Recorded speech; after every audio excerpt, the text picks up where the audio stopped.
আর কোনোদিন আমরা যদি চাই এই লাশের চেহারা দেখতে, কোনোদিন কেউ পারবে না।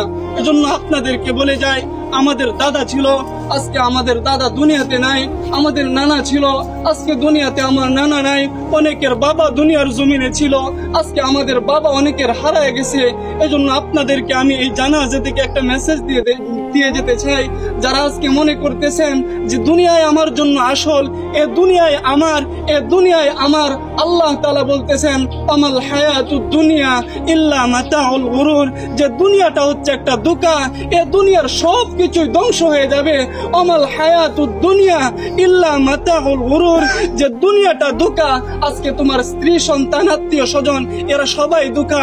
এজন্য মুহতারাম হাজরিন, দুনিয়ার মুখ থেকে আজকে আমরা আমাদের চেহারা, আমাদের দিল, আমাদের কলব আজকে আমরা আল্লাহর দিকে ফিরাইয়া দেই। যে জিন্দেগিতে যত গুনাহ করছি, আজকে এই জানাজা থেকে আমরা প্রতিজ্ঞা করতে চাই আর গুনাহ করব না। যেই কবরে আমাকে যেতে হবে, সেই কবরে আমাকে একা থাকতে হবে, আর গুনাহ করব না। এই প্রতিজ্ঞা করে যদি আমরা এই জানাজা থেকে যেতে পারি, ইনশাআল্লাহ এই জানাজা আমাদের জন্য সফলতা বয়ে আনবে। সুবহানাল্লাহ। কথা আর লম্বা করার কোনো প্রয়োজন নেই। অনেকেই আত্মীয় স্বজন আছে, তারা কথা বলবেন। এই জানাজাই হচ্ছে আমাদের জন্য সবচাইতে বড় সবক, কথা ঠিক না? আল্লাহ তাআলা আমাদেরকে যে কথাগুলো বলছি সকলকে বুঝার তৌফিক দান করুক। সকল বলে আমিন। আসসালামু আলাইকুম।